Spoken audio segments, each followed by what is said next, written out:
How are you this morning? Fine. And you? As well as could be expected. Do you have hay on the ground or you don't? No, we don't have hay. So good thing. Yes. I was just glad it didn't hail. So, but it's been really nice and warm. Or not nice and cool, because it's whenever you get the really warm days that you have it. You might need your password. I planted some Somebody got locked out. It's tall. Good. Yeah. Yeah, that's what they ought to be about this time. So, and potatoes about that big underneath. I haven't checked yet. Oh, do they have to bloom before they make potatoes? Oh no, they start making potatoes a long time ago.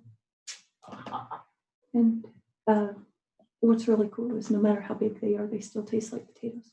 Even if they're the size of a pencil eraser, they still taste the same.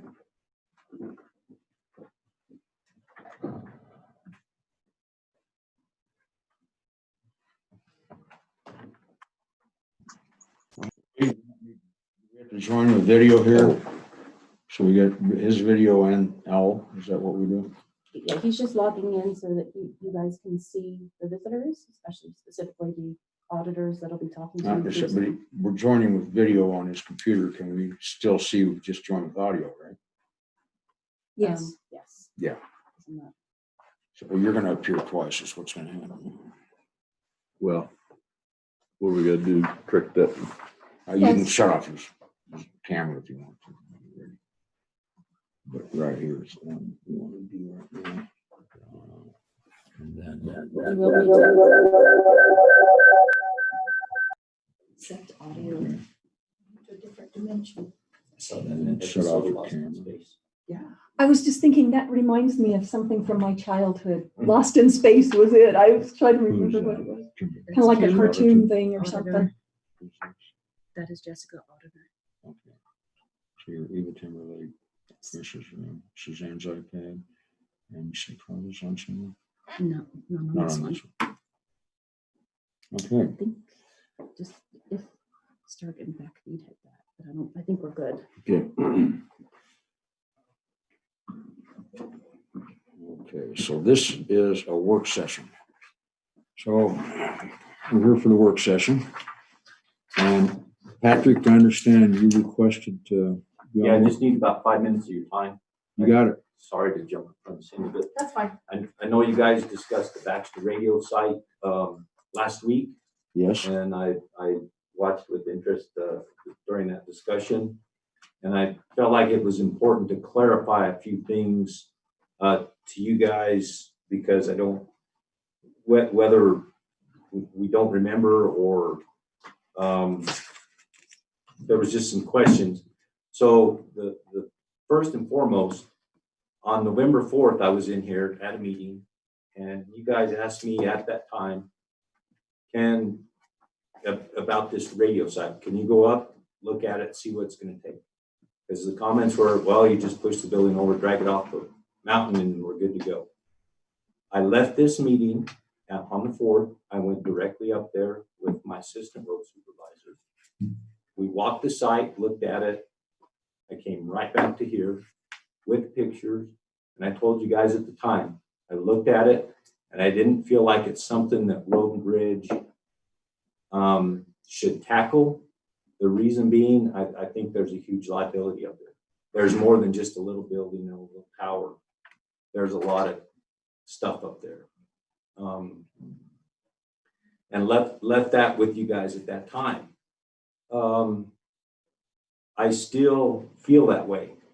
It was suggested that, well, we can take all that stuff up there and build it, but we can't get it out. We can get it out, but that stuff was taken up there on a working tram that was supplied by electricity. There's no longer electricity up there. The tram's dysfunctional at best, and so it can come down, and we can do it. Our department has the capabilities, the technology, the will to do it. But I'm not willing to put my employees at that kind of risk, okay? If you guys decide road and bridge, go and do it, strike the gavel, say go and do it, and we'll go get it done. But I'm looking out for our employees. And I really think that not everybody here's seen the site. So you guys got to understand, it's like this. There's no other way in. You walk in, drag that crap out, drag it down, throw it in the truck.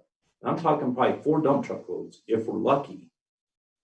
And so I just, the whole deal was that site had to be functional, up and running and functional for the county to be able to renew the lease. When we chose not to do that and it became not functional, BLM said, you got to clear the site. That's where it's at. Either functional or clear the site. That was the only 2 options. And that was clear back in November. And so I just wanted to make sure everybody's clear. We can do it. We're capable of it. I don't have any problem sending, a full crew up there and doing it. But I think the liability that we are going to put our employees risking their health is not good. There's a fire ban in the area, so there's no cutting torches. So it's going to be simply battery operated tools to cut stuff down. It's all hand jacking it down. And so I just want you guys to be aware that's where we're at with it. But it's not about us not wanting to do it, but it's about us taking care of our employees. And so I just wanted to make sure everybody was aware of that. What would be your best advice as to how to get it down? Is that like a helicopter, or what's it going to take? A helicopter is going to be expensive. Well, yeah. It is, because the 2 buildings, I sent you guys pictures this morning. So the buildings that you could simply push over, sounds good in theory, but they're completely full of junk, radio equipment. I mean, all kinds of stuff. So what would be the best plan? A company that specializes in that, a radio tower building company, or just a contractor that is willing to take that risk and go up there and do that. And I know you guys talked about putting it out to bid, and I think that's great. Again, I don't mind going and doing it, but I do not feel like it's worth putting our employees in that kind of situation, because it's steep, and we could end up getting somebody injured. And I'm not advocating anybody get injured, a contractor or us, either one. But I got 18 guys. You knock one out of my, tank. That's rough. So anyway, but that was November 4th that we talked about all that, and that's when it was discussed, and those pictures were taken that day and brought back. So I just wanted to refresh everybody where we were at with that. Okay, it's not that we're not capable, because we are. Have all the confidence in the world, but got to weigh the good and the bad. So, questions? Thank you. You're welcome. Thank you, guys. Sorry, Cindy, for taking up 7 minutes. No problem. Okay, Cindy. This is about South Fork's efforts, right? Want me to stay back here? You can just Well, do come whatever up you here, want. whatever you want. I'm not afraid of it, but I didn't know anybody else is afraid.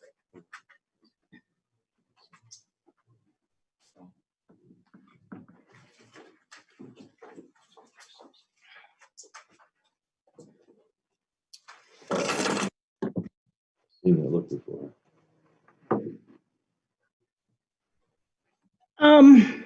This deal with South Fork took a whole different turn when I checked their petition. I will give Ryan a copy. And I'll give you guys a copy. I just made one because there's so many pages. I've got a bunch of questions. I'm gonna wait till you're done. Well- Answer all of them. Yeah, they do not have enough signatures on their petition cut and dried. So does that just mean it's over? Is that where we're at, or what happens now? I don't know. They could, as far as I can tell, and this is something that, Ryan helped me, I'm assuming they could submit more signatures Is there a deadline? of getting it on the ballot. We What's the already deadline went for through the that. ballot? Well, you have to have 2 public hearings. You have to advertise them for at least 10 days in advance. And I have to have it certified by September 4th. So you guys have to decide that if you're going to do the public hearing, put it in the newspaper, which wouldn't come out until next Wednesday at the earliest. 10 days for public hearing, and then make a decision to go on. Mid-August then, before we would get anything done from this table. And you say If 2 public hearings, so does that mean that you do the 10 days, have one public hearing, do another 10 days, and have another public hearing? Potentially publish both dates at the same time. Okay, So theoretically, you could say like, we'll do a public hearing on the 19th and a public hearing on the 26th. You could Okay. have your hearings, Of August. sorry, yeah, I should have specified. that. So the 26th of August, then after the public hearing, what does it take time-wise? you guys have to do a resolution to submit to me to put onto the ballot. They have to have their ballot language. But this is my opinion, and this part of the reason I wanted Ryan here. I don't think you guys should do anything until they have a petition that is sufficient. Now, the petition that they gave me is at best poor. It has a name, date, a signature, a business name, and a description. Well, a lot of people did put in an address there. I have the very first one here is Twin Pine Motorsports. I cannot find anything on JJ's list that is with the last name of the person who signed it, Twin Motorsports, or that address. That one's kicked out. So you have to verify Yeah, that's, that do they have to be a registered voter? no, That's these everything are- that you these are- circled. property owners, yes. The circled ones are ones that I did not put on this sheet. They do not have to be registered voters because the statute says shall be signed by persons who own commercial real property in the service area. That's the other thing, and Ryan, this is, you need help too. I'm not verifying who owns them, because if they're corporations, that means I would have to dig through corporation records to see who has authority. There are a couple that I question. One of them is Quality Inn, which is valued at $360,000. And a Stephen Valdez signed it, and I don't think he's. He's like a manager or something, isn't he? So, That would have to come from corporate. but the way I figured my totals, and that's why I gave you guys a copy, JJ has given for the commercial property in the area they're looking is $10,220,285. Nope, I put dollars in the wrong place. $10,220,285. So 50% of it would be 5 million. Their total is only 4,578,000. So they are short 500,000. Where's that 4 million figure? I was looking for. I think the very last page in bold at the bottom. On the petition one. I think it's probably your first one. Because what I did is this sheet is what JJ sent me for the value, the assessed value of the commercial property. And then this is the spreadsheet that I made where I just copied and pasted from hers. And that 4 million figure is on which one? Page 3 of petition submitted. I think you're too far. I gave it to you in order, but I maybe didn't. Sorry, maybe I'm just struggling here. You have that package thank you just gave us. Oh, it's kind of spread out all It's over. all here. I just made one, but if you want to look, say, and it is a legal question whether or not I can accept the ones I did. But even with really broad acceptance, they don't make. Well, I don't think we can do anything Well, there's until nothing it's, there. until it's done and verified, correct, Ryan? Well, real quick, on this. Mhm. Does this list with the 4 million include these circled properties? I wasn't clear on that. This does not. Because those circled ones, I do not know 'Cause it what doesn't have property to- they are. Okay. Rachel's Keep On Trucking, I think she just has a food truck. Right. I don't think she has any commercial property. Right. Twin Pines, as I say, I couldn't find it under Twin Pines, that name or that address. Same way with Outdoor Depot, There's So there's nothing. several on there that just don't. 3, Now, when an LLC signs, and I noticed some of these were LLCs, how many votes do they get if you have a 10-member LLC? 1. And who gets the vote? Because it goes by the value of the property. We're not counting votes. If you Gotcha. own commercial property and it's worth $100,000, I put $100,000. in Gotcha, this so it's column. just pro rata than voting. Are any of these properties, I'm trying to recall the statute, and I may just have to reference back to it, but are any of these properties that you were able to verify in the city limits or the town limits of South Fork? Yes. Okay, because I was thinking that these all they couldn't be within the town limits. Is that correct? Do you recall from the statute?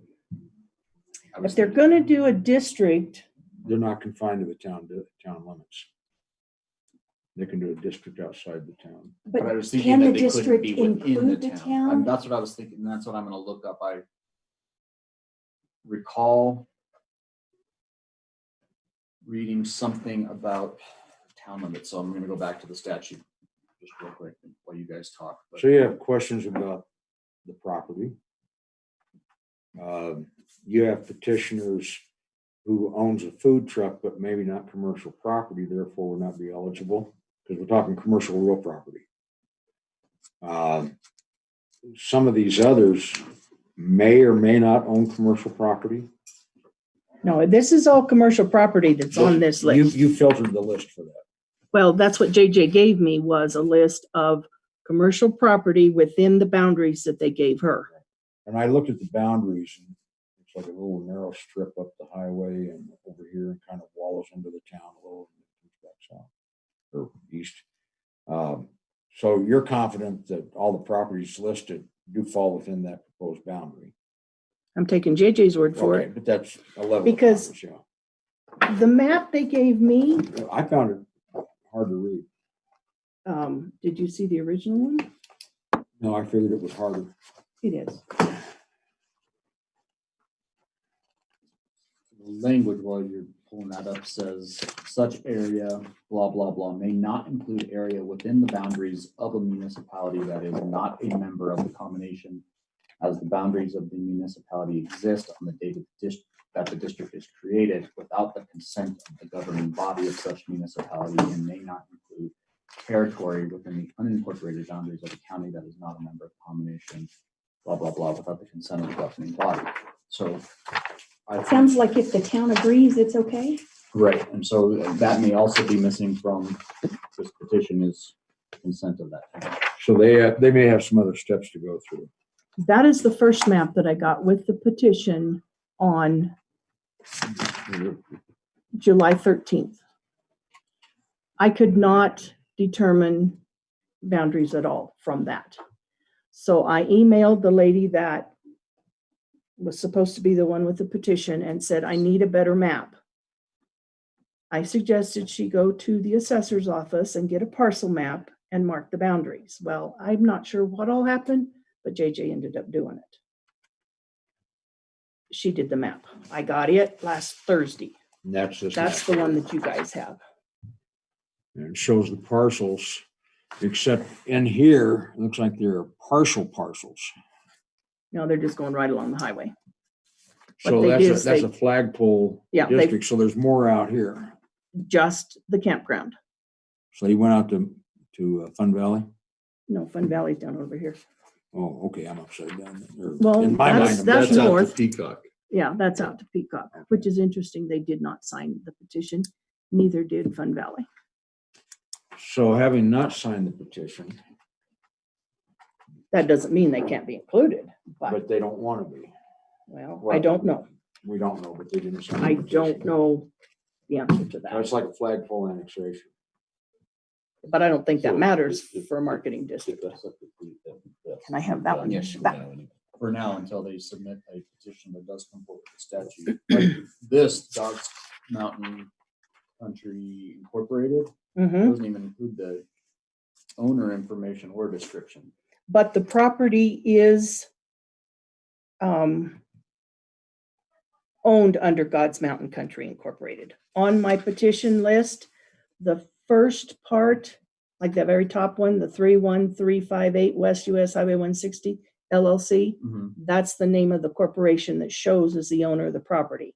I added in Arbor House Inn because I figured out that that LLC owns that property, and that's the name that they put on here. Okay. But I would think that at least an officer of that corporation should sign the petition. And it Which- doesn't indicate any signature under God's country on the second page. On God's Country, yeah, Cheryl Johnson. But whether or not she has the authority to sign it, I did not search that. I did not feel that was my, Well, I'm Right. kind of thinking at this point, if it's not a complete petition, is there, if it's already obvious it's not complete, do you want to spend the time to do additional research to verify if it's already obvious it's not complete? Isn't that their responsibility to make sure that they have adequate? their petition, as I said, is pathetic because it should list the name of the business, the name of the owner of the property, whether it's an LLC, and then who's authorized to sign, and an address. This last column is description of commercial property. Well, some of them put storage units. Some put storage units. One is a trailer park. I can't find anything to know what the trailer park is because I don't know an address on it. I don't have anything listed on her list under Wolf Creek Park LLC or Beverly Darrell. Well, Cindy, what I hear you saying is that they haven't done all their work. Sounds like JJ maybe did some of their work for them. Which, if she volunteered, I mean, No, that's, but, yeah. but they haven't done their part necessarily. And there's nothing incumbent upon the county to do anything until they bring forward a perfected process with the petitions correct and that they've taken care of whatever town resolutions have to be made. And there's really nothing for us to do until they do that. And if they run out the clock, fine. If they get it to us in time, fine. But we shouldn't have to sit here and instruct them on how to do this. And as I said, my plan for today is completely different after I looked at this. So Cindy, on the Over the petition, weekend. does it include the names of 3 persons to represent the Yes, petitioners? yes. Okay. And Those then parts they did do, they've got a general description of the Yes. service area yes. and types of services to be provided. Though that part of it, I'm guessing 2 different people did this, because that part of it that you guys have copies of is very good, very good. And you guys got a better map than I did. But they've got their bylaws. It should be in stuff that Trish gave you, their marketing plan, their operating plan, and their petition, which specifies everything that it says in statute. It's just that the petition is. I have a hunch on who's helping on a portion of this, and I'll tell you that when we're off the record. It's just interesting. But Well, Yeah, and At this I think I point- can guess occupation too. But at this point, I'm gonna say that we don't have a valid petition. We can't really do anything, except I guess now the next step would be you would notify them that their petition is inadequate. Is it, and it's not our job to tell them how many directions it's inadequate in or anything like that. Just a simple letter that says, yeah, I mean, I would think It doesn't- you're in a position where you're ready to say, I can't certify this petition to the board, right? At this point, this is strictly a work session. We couldn't take any action. Yeah, today if but we they're wanted gonna be here Wednesday. That's Okay. why I wanted to talk to you guys today. Absolutely. And say, that was even before I put numbers to it, because I really, You're frustrated. well, yeah, I really thought that they would have it enough on there. So they I don't have it. So that's your call because you're the one that certifies the petition, right? And I'm disturbed that if a multi-million-dollar hotel who had 51% of the valuation of all the commercial property in the district, one vote could override every small business in the proposed district. I have no idea what you just said, because I don't. Okay, I'm the little guy out at the end of the flag. Yeah, Okay.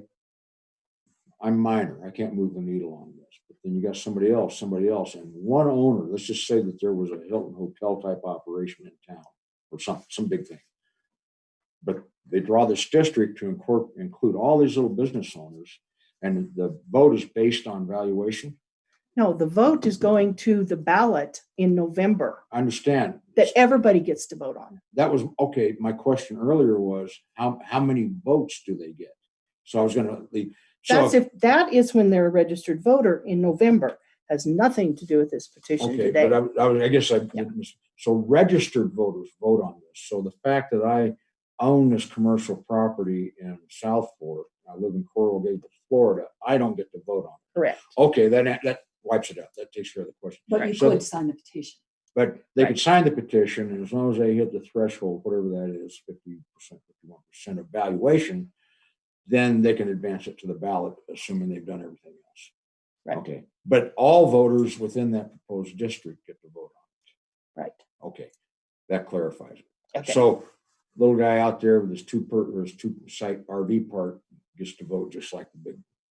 Right. And just like all the tenants in a rental house, Right. apartment building.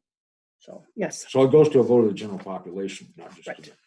Right. And on the vote, is it everybody in the county that gets to vote on it or just the people within that district? just within the district. I'm fairly certain. So we ran into that in discussions on a railroad district, for instance, where how you draw the boundaries and who inside the boundaries get to vote. And everything Which is we've not done different. anything with. Everything is different because a fire district, if you live in the district, you get to vote. But if you own property in the district and are registered in Colorado, you get to vote. All districts are different. And this one is probably the most vague in statute of any of them. In any other petitions I've ever done, they had to be certified petitioner signatures, notarized. This is, I have nothing like that, but I talked to Secretary of State and they said statute doesn't say. Did Secretary of State, I guess they probably wouldn't weigh in on this. This would be a board question when and if it comes before the board, but there was an issue of partial parcels, which is hard to say. Yeah. And the statute doesn't specifically address partial parcels. It references contiguous and non-contiguous parcels, and there's not a requirement. They don't have to be contiguous, but that was a question that Cindy asked, and I don't see a prohibition there, but I also think that's something that ultimately the Board of County Commissioners can determine that if it's in the best interest of the county, that they exclude certain parcels from the district, which then I think if you start excluding, you have to go back and make sure that it still represents the 50% or whatever. Or including more. And to put it into perspective, their line goes through the middle of Fun Valley. You can't have somebody on the north of the river that pays an additional 2%, and then somebody staying on the south of the river, and they don't have to pay it. And it's a discussion for another time, clearly, but I think if they're proposing to split Fun Valley, and Fun Valley is not one of the petitioners, and we don't know what their position is, that's an additional consideration for a later date.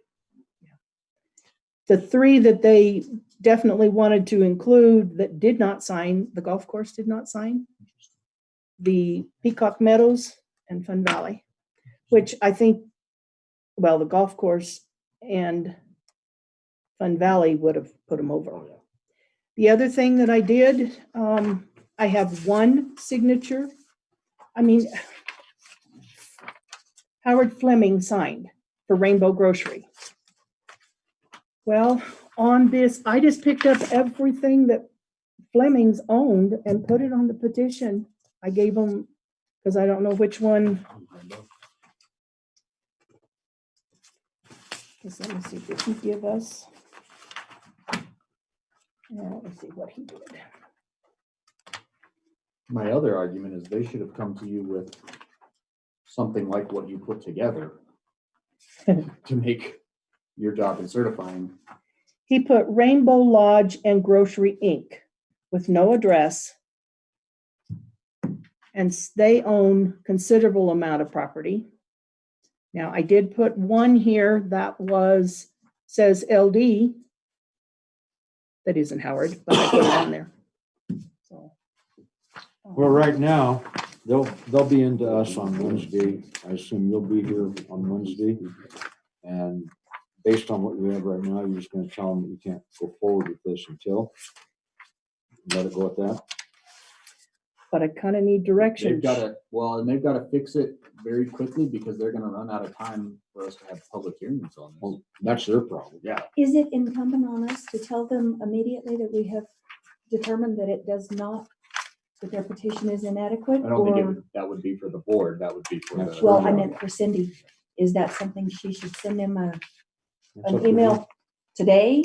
Or if that's, that we already have a meeting set up on Wednesday? I don't know how that works. I would, I mean, because I think that is the meeting on Wednesday is for the board to take action. I think if she wants to communicate that, that's fine, but I think within Cindy's discretion, she should let them know that as submitted, she can't certify that petition.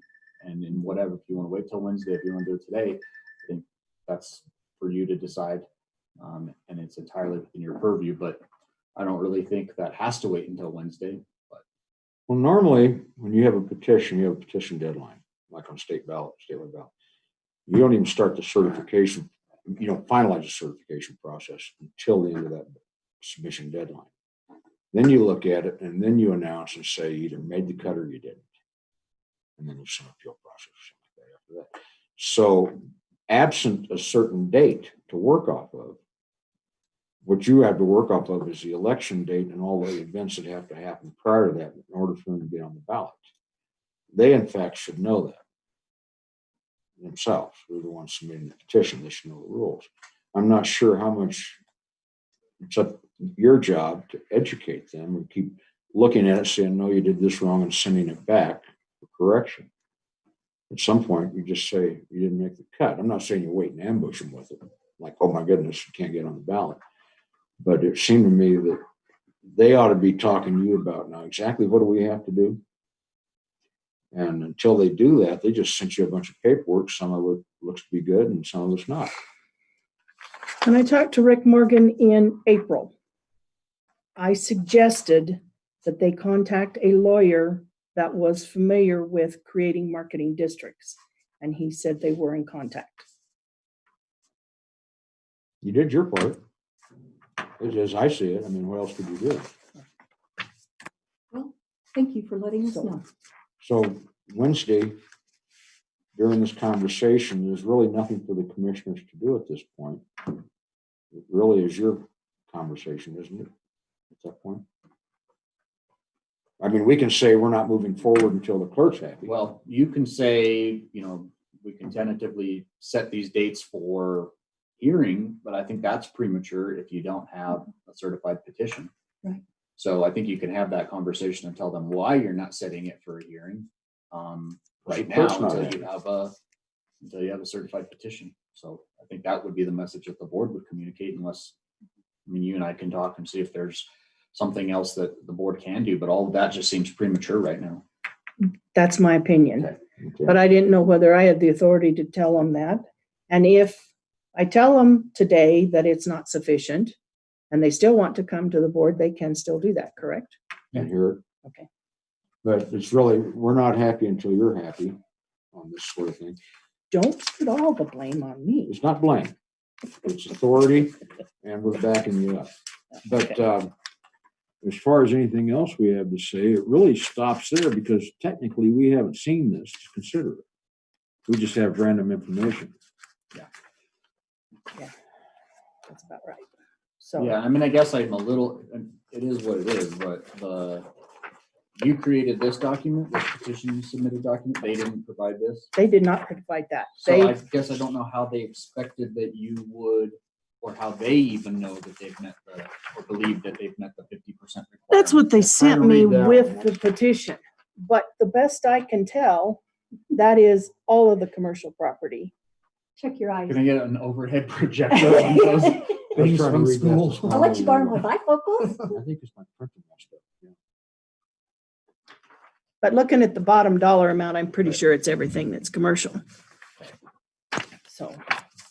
So from, do you want to talk about it outside, whether or not, can I accept that motel? With just a manager's signature, he's Without not an owner. some evidence of his authority, I wouldn't. I mean, you can shift the burden back to them to show why he should be able to sign, but I think you're within your right to say, you don't own Choice Hotels, and it says the property owner. So if you show me some authority that you have the ability to sign for the owner with respect to these types of issues, then. You know, And we can it's consider possible that it's a but- franchise and that we would need the Right. signature of a franchisee. Yeah, and it just seems like it's unclear on the property records as to, I mean, it said Choice Hotel on the assessor's information. And no, it's, the assessor shows it owned by Wolf Creek Hotels LLC. Okay, I put it on here strictly on address so, and matched it to Quality Inn South Fork from that. so it must be a franchise of sorts, but it doesn't give you enough information to show that that's a valid signature. Be a franchise or a licensee, you know, these motels change logos all the time. So, my friend that owned Hampton Inn and Holiday Inn Express and something else on the third corner, all of them in separate. Do Maybe you switch guys them around. want this to look at? I do. I'll make some copy. You want a copy of this? I- You're not big on I'd paper. just like to look at it. and Okay. Then, I then guess I'll there were let so you many have it. pages is the reason I didn't make a copy again. And there's the, Now, some of this you've already sent us. I put it in the Wednesday meeting document packet. not the petition. No, just the spreadsheet and some of the, and No. all the maps. I haven't sent you the spreadsheet. I did everything. She sent us a spreadsheet. Not the spreadsheet that I just did Not this your morning. spreadsheet. No, I got the little one that's hard to read. A different spread, whatever Anyway, I'm spreadsheet gonna you make had. copies of this. Okay. Well, I'm not. the spreadsheet that I made I don't. when need I one, signed Jean. or when I was looking at signers on the petition. That I just finished it this morning. Yeah, The reason not I know yours. it's not included. The documents as a whole. I worked on it Friday and then I thought about it all weekend. I thought, I'm missing something. I know they cannot be short. Well, Went over and over and over and over it. Well, if you did your work and double checked your work, then 4 or That's- 5 times. And that's part of the reason I brought it to you guys too. If you see something that maybe I just completely oh, okay. stubbed my Thank you, toe Cindy. on. All righty. Are we ready for the Wall Smith and Bateman? Report. Jessica are online.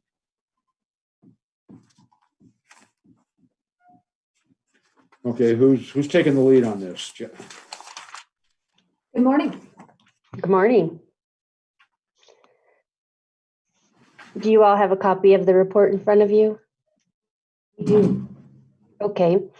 Jessica's also going to share her screen. I think you may have to give her that power.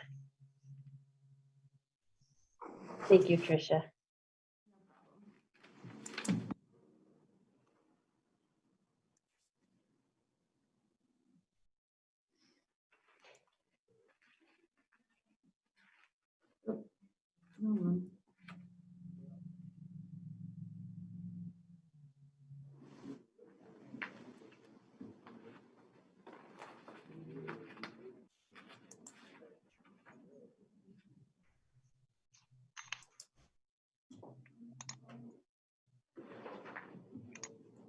Okay, have it.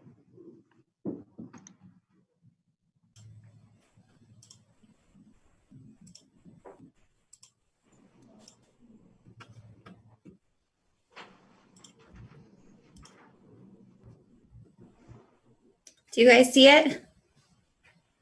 Yes. Okay. Read it, but I can see it. Jess, we'll probably have you zoom in. There you go. And we'll start on page 1. This is the bigger report. Page 1 here is the independent auditor's report. And this is the only part of this financial statement that we can claim any responsibility or ownership for. We do explain in this letter that we have audited the financial statements of the county for the year ended December 31st, 2019. Management is responsible for these financial statements and to design a system of internal control that allows these financial statements to be prepared without risk of material misstatement or fraud or error. Our responsibility then is to follow the standards of our profession. Those standards include the government auditing standards because you do receive and expend a substantial amount of federal funding. With that government auditing standards, there's additional compliance work that we'll talk about towards the end of the presentation. We do believe that we have done the work of our profession to be able to give you an opinion on these financial statements. At the bottom here, we are issuing an unmodified opinion. This is a good, clean audit opinion, the kind of opinion that you want to have on your financial statements. We believe these financial statements are fairly presented in accordance with generally accepted accounting principles. On page 2, there's additional information that talks about the information that's behind the notes to the financial statements. There's varying levels of assurance that our profession will provide on those. Your management's discussion and analysis actually comes at the beginning of the financial statements, but there are some schedules of budget and actual for your major funds that are reported behind the notes. And there's additional information in the combining statements for the smaller funds, as well as the local highway finance report. And at the very end of the report, you'll see a single audit section. This is the compliance. These letters deal with the compliance, as I previously mentioned. So we'll go through the financial statements. If you have any questions, please don't hesitate to ask. We'll do our best to answer those. And we'll continue. Jessica will go through the numbers with you, and I'll pick it back up when we get to the notes. Starting on page 1 with the Roman numerals to page 15 is management's discussion and analysis. This is a good piece of information that provides a little more detail and also compares to prior year for you to get a bigger picture of how the county is doing. We are not going to go through it, but I do suggest reading it if you want to look at comparison information.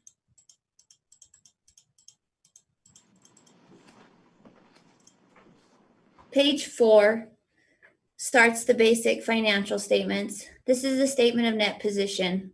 This is full accrual accounting. So if the county were to operate as a for-profit business, it includes debt, depreciation, expense, but it backs out capital assets, or it includes your capital assets that you don't normally see on a budgetary basis. You had total current assets of 16.6 million, non-current assets of 40.8 million, total assets of 57.5 million, current liabilities of 1.1 million, non-current liabilities of 1.3 million, total liabilities of 2.4 million, deferred inflows of resources related to the property tax receivable of 3.1 million, for a total net position of 51.9 million. 39.5 million is net investment in capital assets. You have about 1.4 million that is restricted for other programs, and 10.9 million that is unrestricted. Page 5 is the statement of activities.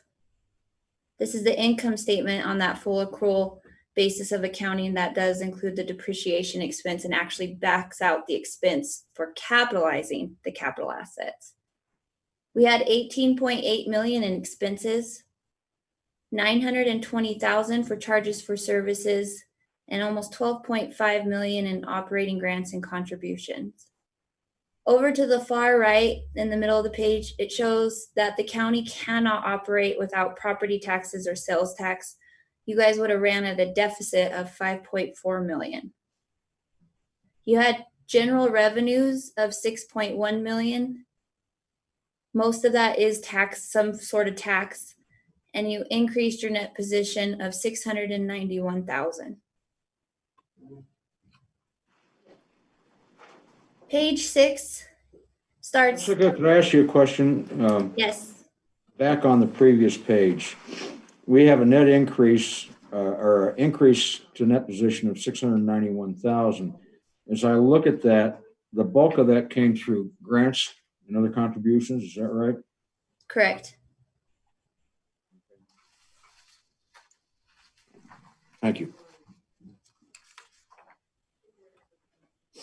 Page 6 is the balance sheet. This is what you guys are more used to seeing. This is the modified accrual basis of accounting. This is the balance sheet. I'm just going to do totals, but if you have questions, please don't hesitate to ask. You had total assets of 16.7 million, total liabilities of 887,000, the deferred inflows of resources for property tax of 3.1 million, and total fund balance is about 12.7 million. 4.9 million is in the general fund. 5.6 million is in road and bridge.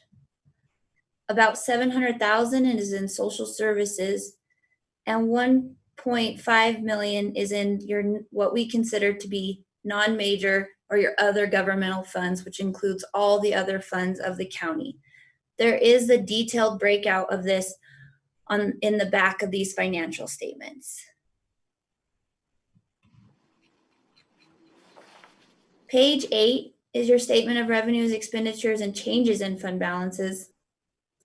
We had total revenues of almost 19.7 million, total expenditures of 19.1 million, other financing sources of 92,000, and the county increased its fund balance by 646,000. A majority of this was 182,000 in general fund and 446,000 in road and bridge. Your other funds were pretty close to break even.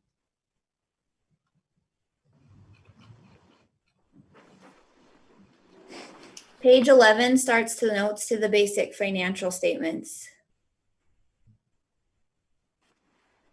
And Jess, I guess if you want to continue, you can. Okay, so the notes are a good form of information to where if you had questions on how any of those numbers we just discussed were derived, you would come back to the notes and find that detail. They're also a great way to go to sleep, but it does have good information. Specifically, let me jump to those pages.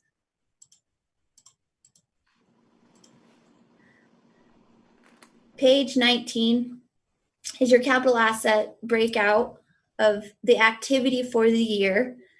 And you guys had some pretty good activity, but a good number to always watch is the 40.8 million. That's your net of capital assets. So if that number was getting pretty low, you would want to look at some possible acquisitions or replacements of those capital assets. A lot of times it indicates deferred maintenance, things that aren't taking place on an annual basis, but could lead to a very large expense later on. Page 20 is your long-term liabilities. You guys do not have a lot of liabilities or debt outstanding. You do have 3 lease purchase agreements, but in overall, this is a very low debt in comparison to the county as a whole, and not something you have to worry about as much. The amortization schedules for these upcoming payments is something to watch when doing budget. And that is on page 21. At the top of the page, it shows the debt payments coming due for the following 5 years. Well, this one's 6 because they all end in 6 years. That's really it for the footnotes. Page 25 starts your the RSI, as Kim had mentioned when doing the opinion. This is the budget to actual statements for the major funds, general fund, road and bridge, and social services. You guys did not have any over budgets, so this is basically the same information up front, so we won't go through these in detail. And then on page 28, this is the combining balance sheet and income statement that also Kim mentioned during the opinion. So this provides the detail for those other governmental funds on the front statements if you wanted to look at it by fund.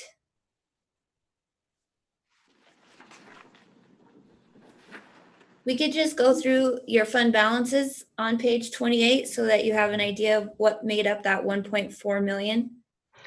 Jess, why don't you go to the next page so they can see the increase decrease as well? I think that it shows the fund balance too, but it'll show you what happened this year. That's a great idea. So on page 29, we have public health fund of 453,000, airport fund of 108,000, conservation trust of 464,000, tourism fund of 221,000, the weed district of 203,000, and capital projects of 8,000. You can see the changes in those fund balances. Public health did increase their fund balance by about 33,000. Airport decreased their fund balance by about 98,000. Conservation trust increased their fund balance by 44,000. Tourism fund by 40,000, and your weed district decreased their fund balance by 6,000.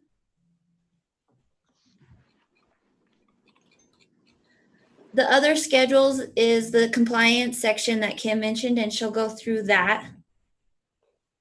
This first page here is the schedule of expenditures of federal awards. And this is a required schedule that you have to submit to the Federal Audit Clearinghouse. And it shows the different programs, the pass-through entity, and the dollar amount of expenditures for each of the federal grants, federal programs that runs through the county. The total for 2019 was $3.67 million. That's a substantial amount of federal funds. And of course, the responsibility that goes through the administration of those funds is extremely large. The next two letters summarize the compliance work that we did as required by the Office of Management and Budget. We're going to skip to the schedule of findings and question costs because this is a nice summary of what happened during the audit. The first section there, section 1, reiterates what I said at the very beginning. We have issued an unmodified report, an unmodified opinion on your financial statements. We believe they're fairly stated in all material respects with generally accepted accounting principles.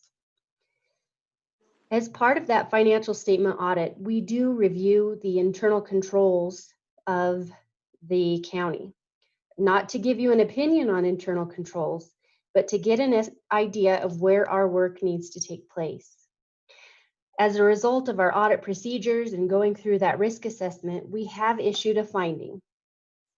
And this is specifically towards the financial statement side. We do believe it's a material weakness. We did not identify any significant deficiencies or non-compliance that's material to the financial statements. So that would be non-compliance with laws and regulations, grants and contracts and agreements. On the federal award side, we have no findings.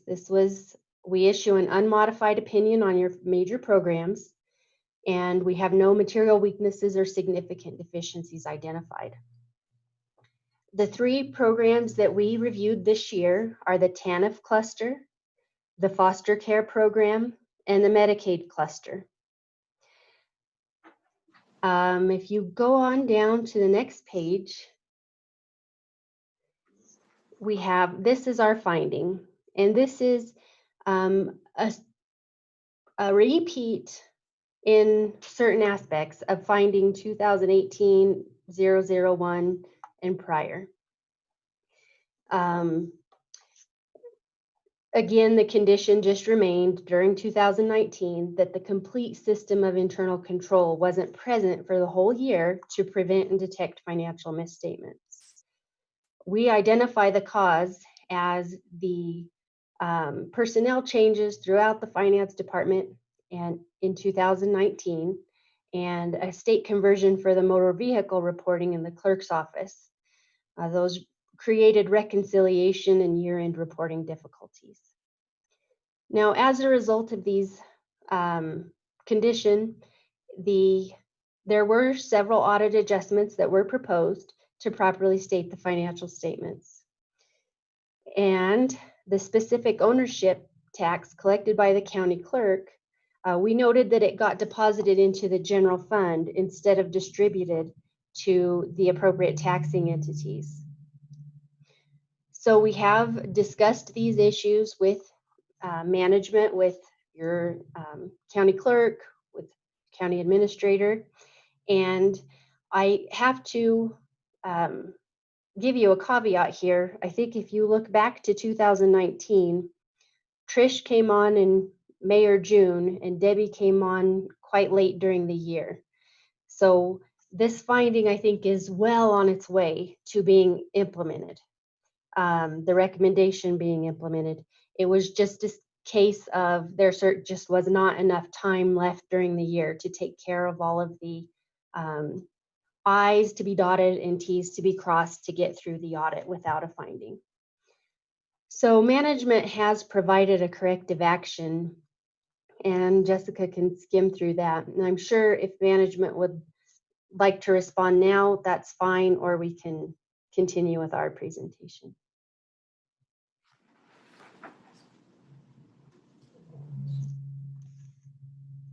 They have no response.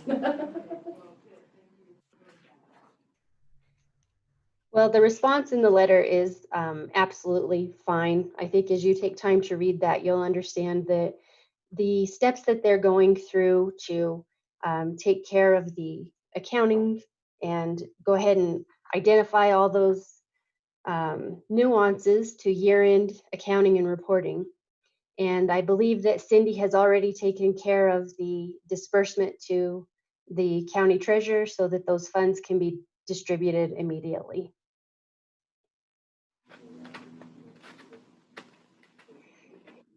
So that's the audit in a nutshell.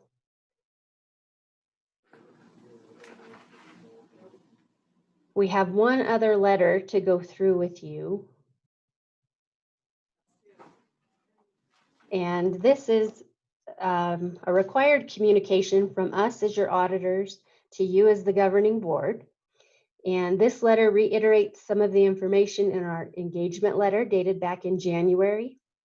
It summarizes the qualitative aspects of accounting practices. It points out the specific areas of estimates that exist in these financial statements, specifically with your capital assets. You make a best judgment as to how long the assets will last in their depreciated over the useful life. As an auditor, we identify that as an estimate. We make sure that the lives that you're using are appropriate and the amounts that you're capitalizing are appropriate as well. On the next page, if we had any difficulties encountered in performing the audit or disagreements with management, this is where we would point that out to you. But I am extremely pleased to say this audit went extremely well. Given the circumstances of the COVID environment we now live in, I believe social services was semi-shut down during part of the audit. We have instructed our staff to stay in the office and do as much virtually or remotely as possible. The audit went off very, very well. We were able to receive everything that we needed. We understand that it's a substantial amount of work for your staff, especially the admin department and social services. They really go through the ringer to make this happen, and they did an excellent job. On the next page, or on this page, we talk about the adjustments that are posted. I do want you to consider that with the amount of turnover that we've had this year in 2019, it is astounding, I think, that so much was taken care of. We had no doubt in Trish and Debbie, but typically when we have turnover at high levels in counties of this size, it creates an audit, a lot of audit difficulties. They did a fantastic job making sure things were taken care of, and they were able to get us information that we needed. We do have one other comment here, and it relates to the public health grants. And we did not review every one of the public health grants that run through, but based on our risk assessment and the audit procedures that we chose to do, the tobacco and communities that care grants were chosen for audit work. Again, this is not a compliance audit. This is a financial statement audit. So I think that's important to understand. One thing we did note is that the county's general ledger chart of accounts doesn't necessarily align with the grant award budgets.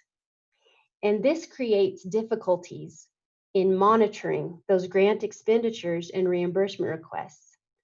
We did not have any issues where the reimbursement requests were not accurate. Rather, on the flip side, when you're looking at it from a managerial standpoint, those line items don't line up with the chart of accounts. So we recommend that those the chart of accounts be updated as you're approving the grants, be more specific to the grant budget so it does allow for easier monitoring. We did have another instance where some of the reimbursement requests weren't filed in a timely manner. Now that can be very conservative on the grant side because you don't want to rush that and then end up having to pay monies back. However, you don't want to be using the county general fund monies or unrestricted monies when grant funds are available. So we do just recommend that you go ahead and improve those controls over grant monitoring and reporting, and that will help you stay in compliance with the granting agent requirements.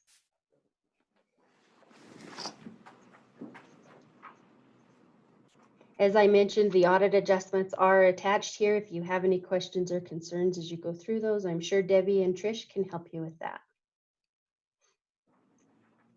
So that was a lot of information in a relatively short amount of time. Do you have questions or concerns you'd like to discuss with us?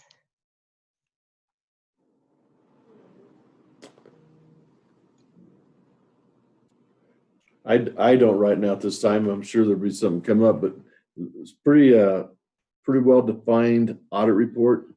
I think you very well delivered. So appreciate that. Thank you guys.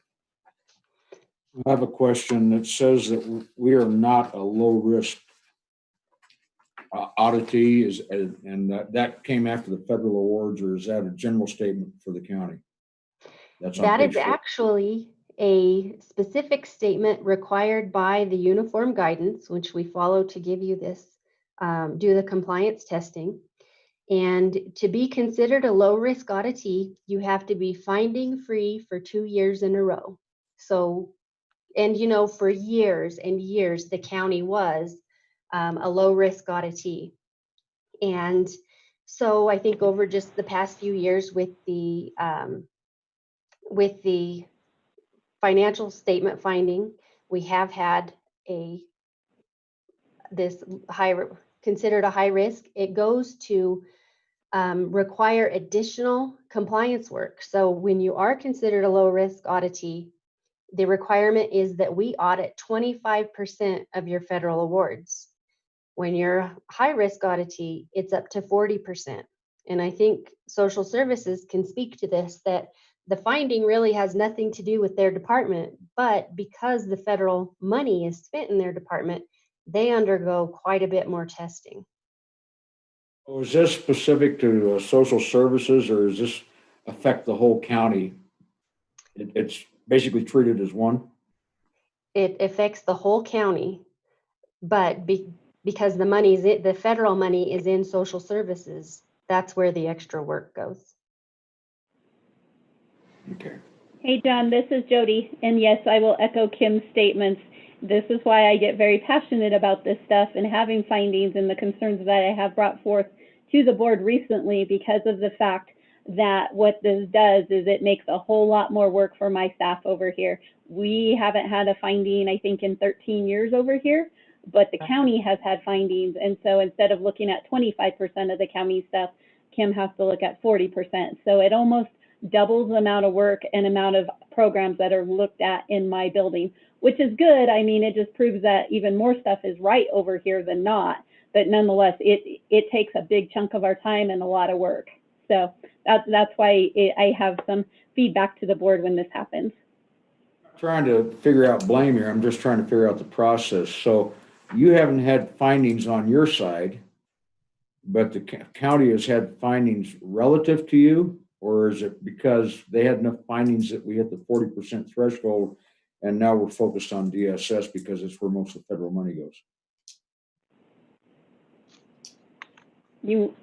I'll let Kim answer, but no, the findings are not related to this department, John, at all. That's correct. So as we went through this letter that Jessica has pulled up right now, we showed you at the top, that there are financial statement findings. There's no federal award findings, but the OMB, the Office of Management and Budget at the federal level, develops this uniform guidance, and they set the requirements for what these percent thresholds are. So Jessica, go to the next page. When we look at the actual finding itself, it is specifically related to the internal control over financial reporting. This year it was in the admin department because we still had a few journal entries that were needed to get these financial statements properly stated. And we have the issue in the clerk's office. So those two things combined, that's where your finding is. But Jessica, if you'll flip back to that schedule of expenditures of federal awards, of this 3.6 million, I don't know the exact percentage, but I'm going to say about 80% most likely is expended in the social services department. So Jody's right, she has to have additional testing, and we have to bother her quite a bit when there's a financial statement finding anywhere in the county.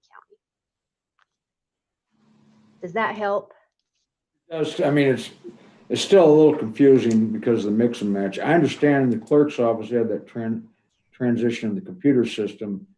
As I understand, that was a circus for everybody that got trapped in that. And it took a while to get through and sort it all out. Some of the other stuff was just internal. I've read through the report and I had more questions, but I don't want to take up time now because I may be able to find the answers in the report if I just dig a little further. Thank you.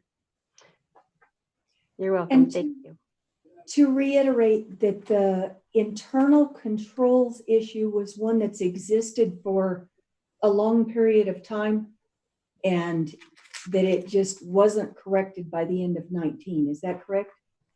That's correct. There simply wasn't enough time between the time you made your changes, you got the right people in the right places, and by the time the end of the year came, a lot of those issues, very many of those issues were taken care of. We just had to give a little bit of support to get the financial statements fairly stated. So a great opportunity to move forward and get rid of this finding in the next year. As long as you have a little bit more, I'd say, consistency.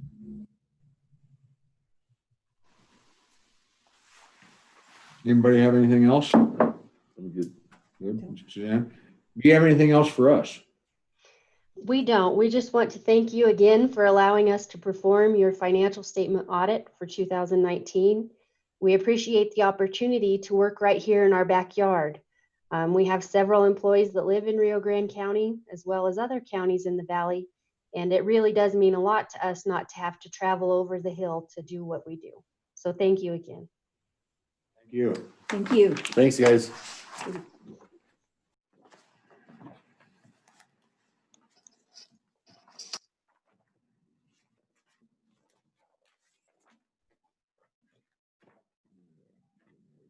Page you're supposed to be on.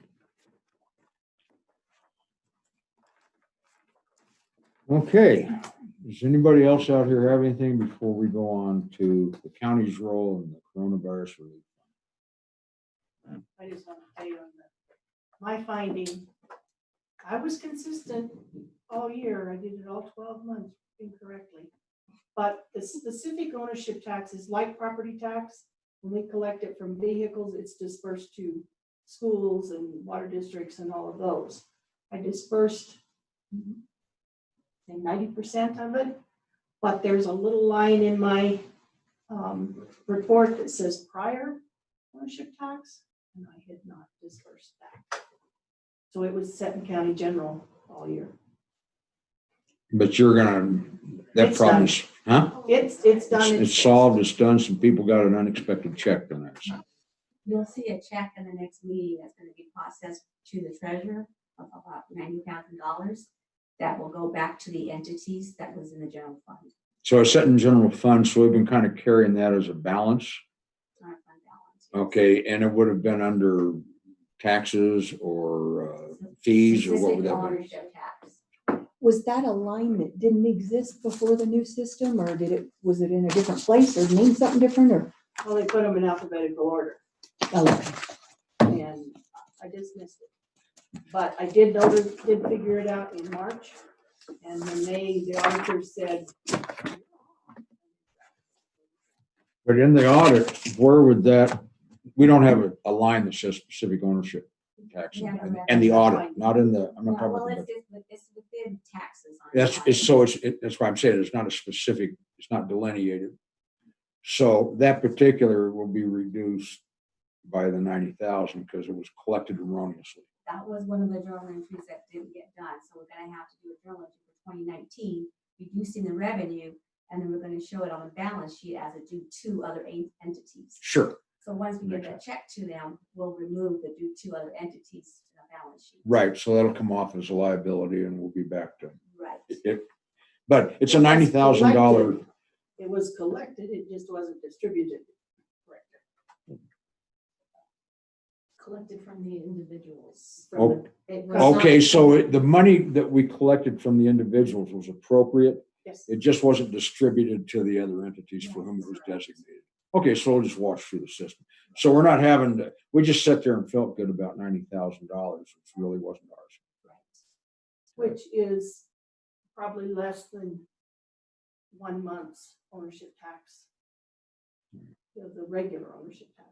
So, Like you say, it was down the list, right? Alphabetical, I just missed it, but it's been taken care of. And the other entries were something that happened in April. There was the assessor's lease Mhm. that got done. I thought it got turned over between 18 and 19. Mhm. It got done in April, around April of 2019.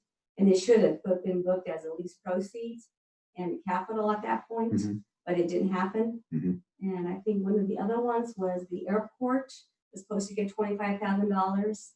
Right. And that didn't happen. Mhm. And the other one was, I think your surcharges were supposed to be restricted and it was supposed to be booked differently. I thought we had that all fixed. I think there was an adjustment for that one. Okay. I'll have to talk about that. But we've made that, those are listed in here where you've had to make those It's adjustments. on your management, on your governance letter, there's a list of all the journal entries. Mhm. I think there's only like, Well, some of them look like they were somewhat routine, weren't they? There should be no routine ones, and just to give you an explanation or example, last year was over 100. is how many after that audit. And they didn't specify, but I'll point out that last year we were in the negative of fund balance. This year we're 600 plus over. There were 6 journal entries, and that was the airport, the assessors, and then there was an AP that got paid in 2020 that should have been booked to 2019 for the museums. Mhm. I guess their furnace or their. Mhm. So it was just some things like that. You said that we increased the fund balance by 600 some thousand, but I addressed that in the question about a lot of that was in the grant received, right? That's where the big chunk came in that we had unanticipated. And then there was less expenditures in some funds, but over in others, I think like in public safety, the jail and sheriff department, right? That was, they were quite a bit more than budgeted. I mean, increasing the fund balance, Well, but This doesn't eventually have to do with it budget. This flows is down to in and out. fund balance. it goes down to fund balance, and within that fund balance, you have every reserved or unreserved. Right. And the balance sheet on the financial statements kind of tells you what the money can be used for. So Right. basically, within each fund, except for I think 2 of them, we increased our fund balance this year. And I think the 2 was the airport and the weed department used fund balance. Those were the 2 negatives. So the They were, The was been revenues are less than their expenditures for that year. partly because of the runway or the taxiway and stuff at the airport, or some And I capital think if we expenditures. would have done the 25,000, well, that includes the 25,000 because That, they made the journal they entry. made the journal entry on Right. financial statements. And then we had some of the fund balances, general fund balance should have been positively affected by the sales tax receipts. The sales tax receipts went up. Correct. Property tax pretty much hit on target, but there were some other areas where it dipped some on revenue. And then on the expenditure side, we were kind of all over the place based on different departments. Road and Bridge put $400,000 into the fund balance, which was part of that 600,000, right? It was the majority of it, 2/3 of it. Right, it was Okay. So it was Road and Bridge, Road and Bridge, and then the next one was the general fund, which was almost. a couple $100,000, something like that, which may have been partially accounted for by the increase in sales tax revenue. Part of it, and then there was other, your expenses were lower than you expected, so that helped too. And I think most departments were spent less than what was budgeted. They did. Except for, was it law enforcement went over, I believe, didn't They had quite a bit left over at the end of the year compared to budget. In your financial statements, you can see a budget to actual, they? Mhm. and you can look at. They Not break it having down- an index on here yet. They break it down into public safety is what their department would be. I should take a look at contents. Is it? Okay, it gives you all the charts. Okay.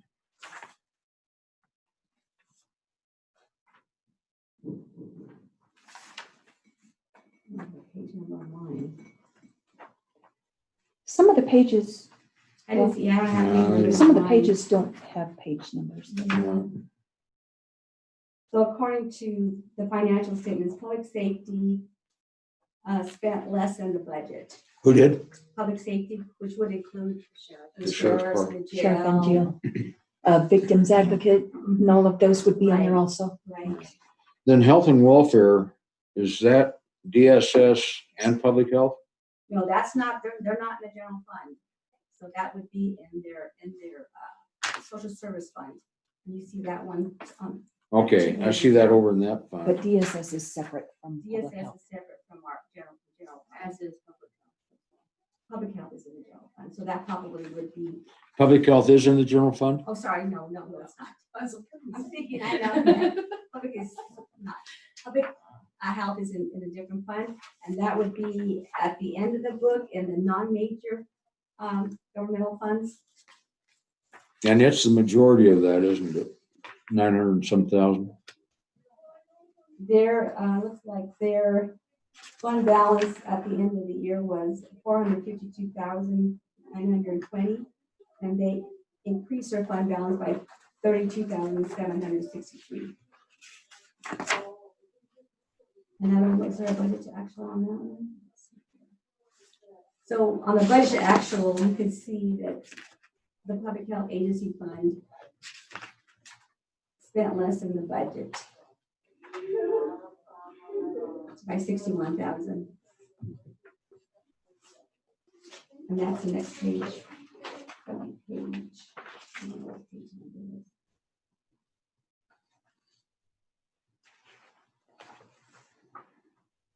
Okay, under CDPHE, we show, and I'm on page 34, Superfund state political subdivision and trite site specific and all. I assume that's the money we spent on Alpine archaeology.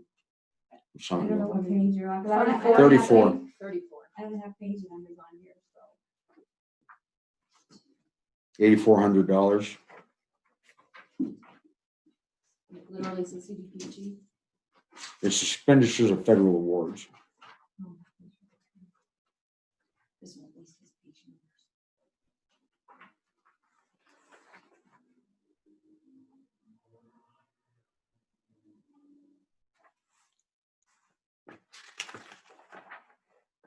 That one is in the Department of Yeah, Health that's and what, Human Services. I don't know if that might be, so that would be Jody's. yeah. Page 34, Superfund. Superfund is state political subdivision and Indian tribe site-specific cooperative agreement. That's just the cluster it's in. I don't, without looking at where they got the information from on my sheet, I couldn't tell. I don't know if Jody can answer that, if that's part of her funds. But that is, yeah, it says Health and Human Services. So I'm trying to find the audit report. Sorry, guys, I don't have it in front of me, so bear with me for a minute, John. I wasn't prepared to look at it, so give me a sec.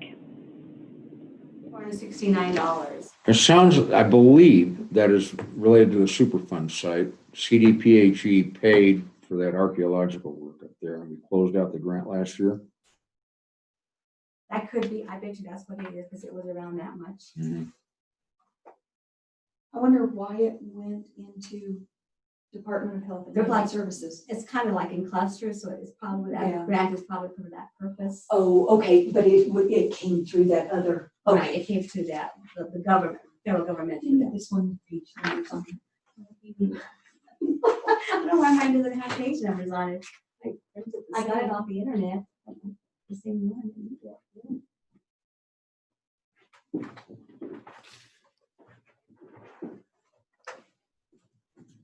Here's my question. I thought we had. So, yeah, John, that 88,469 Yes. is not my department. That had to have been public health. Or, well, we were dealing with CDPHE on the Superfund. Yeah, or you could have put it through general fund, but yeah, it was through the Department of Public Health that it came from. It had nothing to do with my department. Jody, would it be out of the normal that there would be a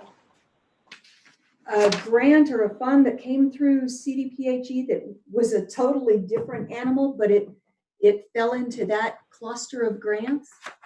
Is that normal or is that?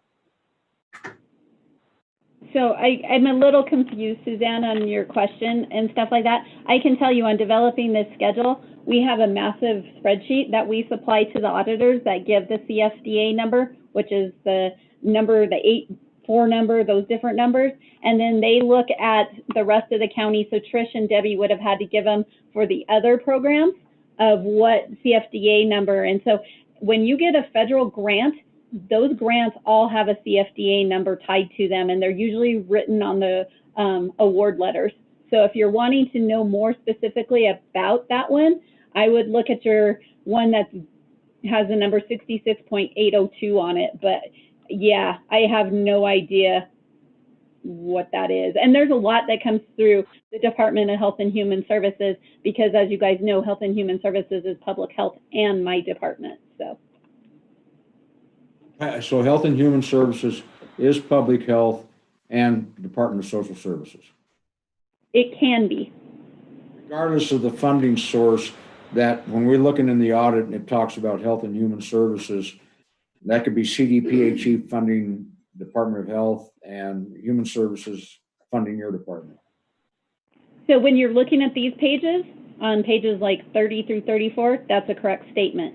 When you're looking at the financial statement, when it says social services, that is just my fund. So if it has a header up there, if if it says social services, it's you. social Correct. services fund or whatever. But when we're looking at the general, and so they categorize these things such as health and welfare, the terms don't exactly match up with the titles on the pages. So we have to kind of guess at what it is.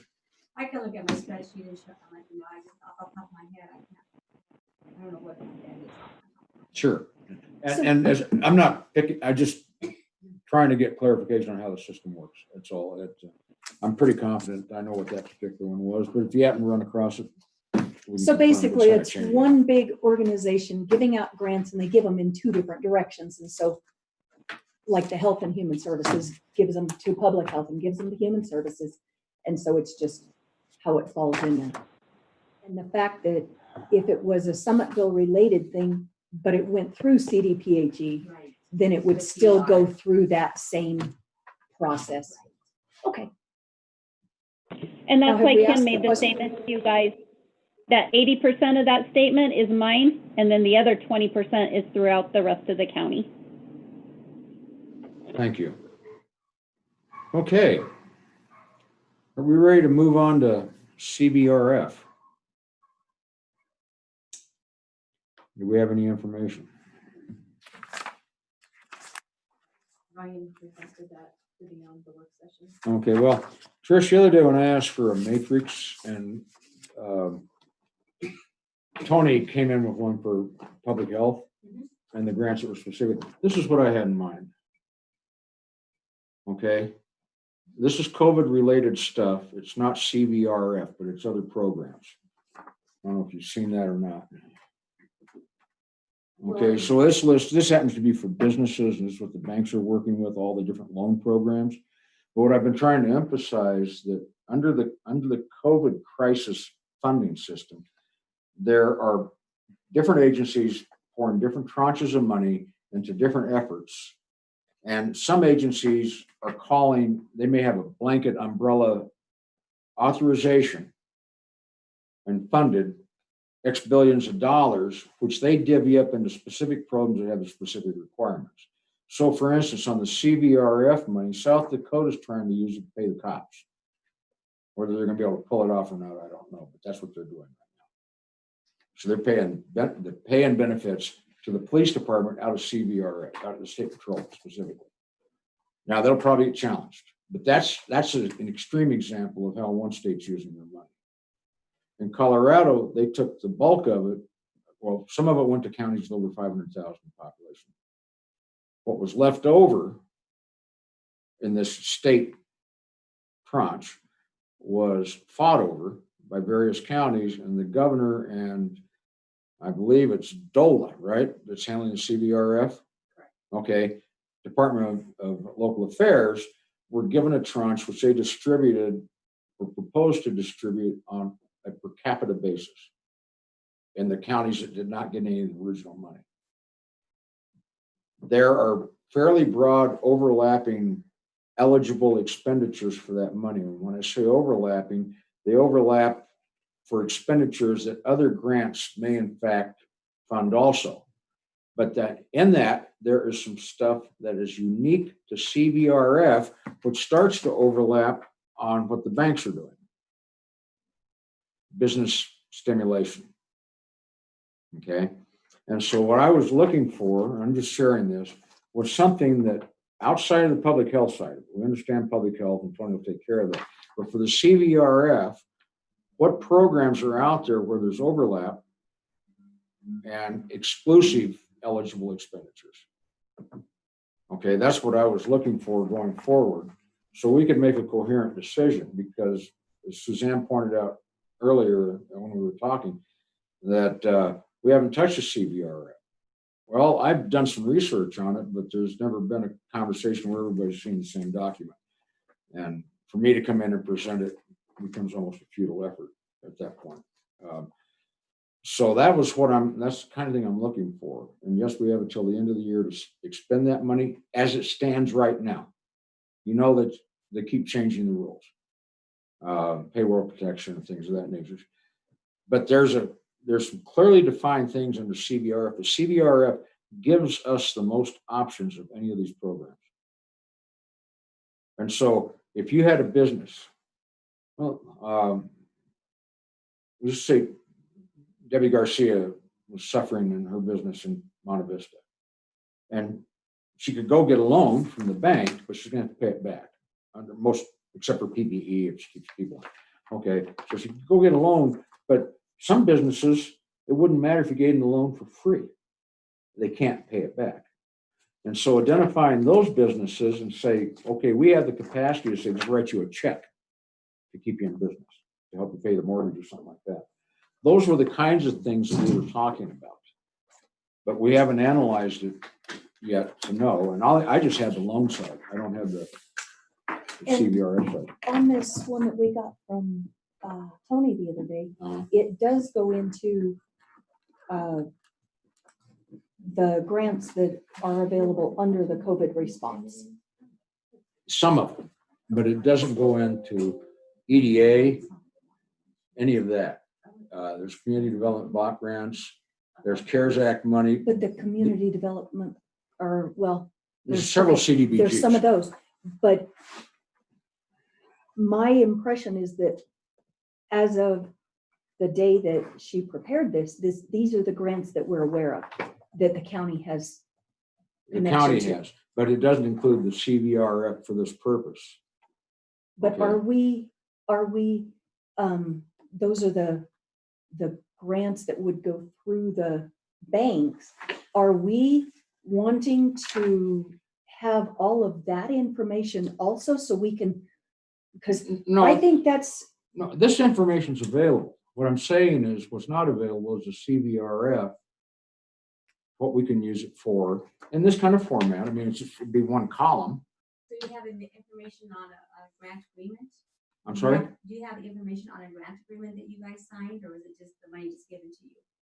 Like, they're still in the process. So we have opted in and they haven't finalized anything. We can't ask for, the grants not Right. finalized. And they don't give you money to then just spend. You write checks and they reimburse. It's a reimbursement based, Debbie. But for instance, let's just take Center may or may not be part of this, or at least a portion of Center, okay? We're gonna be the fiscal agent for it. So if Center wants to spend their money on personal protection equipment for something out there, they could. Monte Vista may want to help out Main Street with a business grant. Who knows what Del Norte may want? Del Norte spent some money and they're going to be requesting reimbursement that's eligible after March 31st or March 5th, whatever the day was that this thing started. South Fork actually gave money to businesses in the form of a 25% discount at restaurants. Just gave it to them before we had this program in place, but it fell inside the timeline. So it's all over the place. And they're going to be requesting money from the county to reimburse. And then we're going to have to request reimbursement from DOLA, the state, for those. So we need to know what's eligible and what isn't. And then also to develop the program and say, okay, there's 900 million or 900,000 out there. If I were Forrest Newberg in Monte Vista, I go, man, I'm going to jump in for the whole enchilada if I can, if nobody else is doing it. So we need to have a good, clear understanding what that program is, but right now we don't have that. And This is all this money coming from NOAA? It's coming from the feds that DOLA's managed. it's all CARES Act. Could Christie help us with that? She has been, she's waiting on information herself. I think the information that's out there is very discombobulated. Yeah, that's what I was saying. She has joined us multiple times in meetings and explained that she's waiting for some. Kind of like the first iPad you ever had. What does it do? Well, whatever you want it to do. Well, I don't know what I want it to do until I know what it can do. And But so, Dan Hicks figured it out really quick and how it could benefit his community. Okay, and he went into a very narrow area. We want to spend this money can be spent for this. That's where we want to spend it. If we're going to buy PPE, we'll go get it from one of these other sources. But this money we're directing to their needs. Each community is unique, and the county has its own unique characteristics, but we don't have a lot of commercial activity outside the municipality. We have some, but not a great deal. So it was just, what I was looking for is I wanted to see where the overlaps were, because if I look at, and I keep holding this up, because that just came from Delaware Bank, okay? when I hold this up, it goes, okay, these advantages, disadvantages, requirements, and some of these go, oh, must have been, they're all the same requirements or same eligibilities. Okay, fine. Then you can pick off this menu, you can pick what works best for you. And so that's what I was kind of looking for. And what Tony gave us the other day gave us less detail, but adequate detail on the grants that she's aware of that would come through CDPHE type or public health type activities, as I understand Except it. I Now, think this is all of them, that she's our grants manager. She's not just involved with public health, that the top bunch of them were public health. These down here were the COVID response grants. So she Okay. touched on everything. Okay, but in here, for instance, there's no, it doesn't tell us what, is this eligible to go pay a business to stay open? But it does have general categories. Uh-huh. So it's helpful and, but the CVRF, if you're saying that's COVID response relief, is that what that CRVF stands for? CVRF? No, CVRF is coronavirus relief. Tony fund. just signed in. Just so But you guys all are of That's aware. right these- here. All of, right, but all of these grants from here down Okay. were all the coronavirus related Hi, Tony. grants. Tony, Hi, on? everybody. I was trying to vacation, but these meetings are just so exciting. I had to show up. That'll teach you. Okay, Tony, a specific question for you. Yeah. You gave us this color-coded chart the other day, and under CRVF, or CVRF, Mhm. business grants could be authorized. And Yeah. then COVID-19 staff response and supplies and operating and municipality pass-through and business grants. Okay, so that kind of, it covers it, but you don't have, do you have any detail on that? So we don't have detail. I think one thing that it's important to remember is that CVRF is supposed to be pretty flexible. So while we're looking at it, if we decide that the business grants are the way we want to go, we're going to need to set some criteria on our own. So for instance, if you're saying Monte Vista wants to do business grants, but another town wants to do something else, we could still do business grants just for the county as a whole. We could open that up to businesses within the county, and then we'll set our own requirements for those applications. So DOLA isn't gonna spell that out for us. We're gonna go in and do that on our own. Thank you. Yeah, you probably can't see this, but anyhow, this was something from Del Norte Bank about the business related funding that's out there that's going through the banks. Yeah. Okay, well, not just the banks, there's payroll tax credits, there's a lot in here that's part of the COVID Right. response. And so what I was trying to do was lay along, since the CVRF funds seem to be the only ones of this tranche that we have, that like on your list, that may overlap with this from a business economic development side or economic preservation side. Yeah, I think you mentioned that one of the reasons that those funds have been freed up for CVRF is that even if you are highly confident going into those loans or some of those other programs, the danger is that you would eventually have to pay them back. So if it's determined that the best use of these funds is to go forward with business grants, that's the important distinction. That's the biggest distinction, is that we would be looking at just grants to them, and we'd have our own criteria for that, but it would be different from those other obligations because it would be a grant. They wouldn't have to worry about potentially paying it back if they couldn't hire someone back, or if they ended up reducing their services or something like that. So it's a different use than those other services that are being put out through the banks. So I don't want to belabor this, but in terms of the discussion today, the item on the agenda was county's role in CVRF. Mm-hmm. I'm not advocating that we use it for economic activity. Personally, I'm not advocating for that. I just want to know what the options are and determining if there's a need to use it for that or whatever else might be eligible. Yeah, and that's why I kind of left those other two sections. I think what's going to be really helpful is to get some ideas thrown out. If that's another meeting with the municipalities where they say, actually, this would be more helpful. What we're going to need to do is somebody has to make the call on what's the best use of those funds and throw out ideas. Because DOLA has those suggestions and we could definitely use those, but we can also be creative.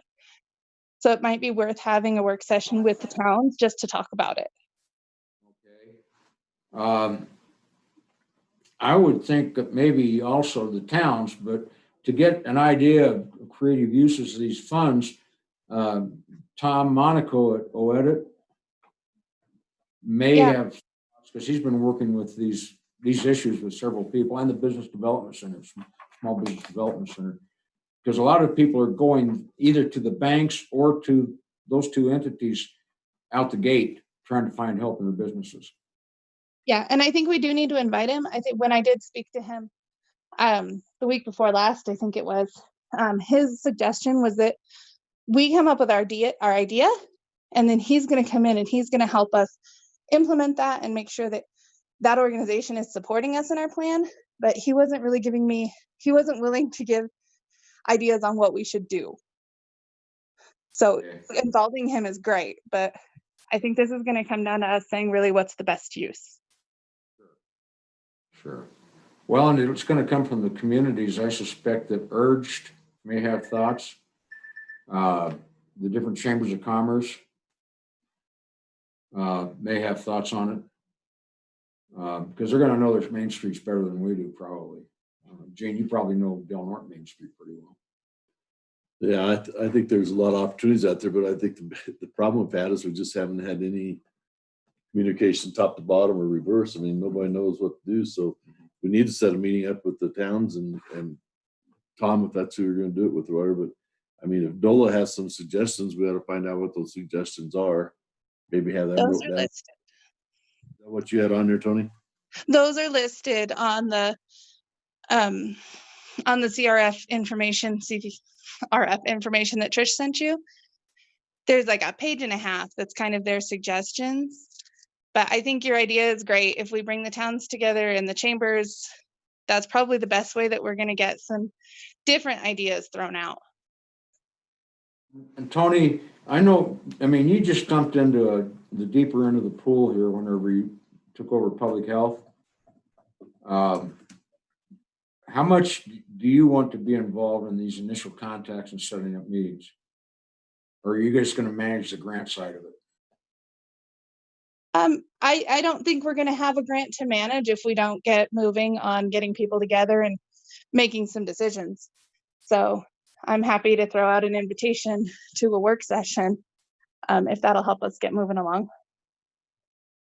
I think there's a couple ways we could do that too. We could invite town managers and anybody involved with the chamber in, but I think there's probably going to be a secondary set of meetings we'll have to have when we start talking directly with what we're going to do with the funds for different businesses. Well, we might talk to businesses after that, but I think town managers and chamber presidents and stuff like that ought to be definitely on the first invite and should be set up as soon as possible. And also, Tony, from the public health side, are we at a point now where you could identify or potentially identify uses for the CVR money in public health on the area you're working? I think as far as actually needing funds, our public health specific funds are covering what we're going to need.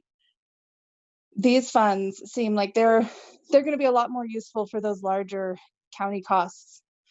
For instance, we're not public health isn't covering the emergency manager or a lot of the other people who have responded who aren't directly in public health. So I do think I have some thoughts on what we need to do outside of public health with these funds, but as far as our response right now, we're pretty good. Thank you. Oh, okay. Are you doing a report on Wednesday? I don't have the agenda in front of me. Tony's on vacation right now. Oh, you're on vacation. Sorry, Yes, I didn't. I do have Must one. be to raining. I'm sending Must you. be raining. Sorry. Watching the live stream on vacation, so. I just said it must be raining where you're at if you were watching this. I know we're getting ready to go out. We're just about ready, but I thought I'd chip in since this was a topic that I Thank you have. for doing that. So we'll be talking to you, you're gone for the rest of the week? I am. I'll be back on Monday on the 3rd, and I'm happy to stop by your work session. Okay, well, we can talk then. Thanks, Tony. Okay. Have fun. Thanks, guys. Thank you. See ya. Is there anything else on the CVRF? So as I said last week, I'm going to propose by Friday the collaborative agreement. What a lot of counties have done is attach that U.S. Treasury guidance on there so it doesn't tie your hands, but it does give you a list of potential eligible expenses. And then as you go into more depth with your communication with the municipalities, I think you can figure out exactly how you're going to finalize that, what the approval process is going to look like. But we can spell out general terms that will solidify our agreement with the county. As I understand it, I'm currently proposing that as with the county being fiscal agent and including Center as, I guess, a member of that collaborative agreement, but only for the small portion, 111 or whatever the number of residents that reside on the Rio Grande side of Center. But I just want to make sure that that's the board's direction to me. That's my understanding of the board's direction, but does that sound right? I think so. So that'll be, I'm trying to filter out the specifics there. Sounds right. okay. So I guess when you see it on paper Friday, then give you some time to look at it between then and Wednesday and make a decision. There's not necessarily a time frame on that collaborative agreement, so it doesn't have to be finalized next Wednesday if there are changes that need to be made. I don't think we would want to be reimbursing any municipalities or using any of the funding until we've got that narrowed down. But that's the only time constraint as I see it. So I'll have that for your review, and then we can start dissecting that going forward, if that sounds good. All right. Is there anything else for this portion of the meeting, for the work session? I think so. I don't think so. Okay, we don't need a motion to adjourn that, but we need a motion to reconvene, right? Correct. For the special, Go back to the special meeting. and then in this executive session. So are you prepared for me to end the work session? Yes. Okay. Thank you, everyone. Tony, thank you for coming in on your vacation.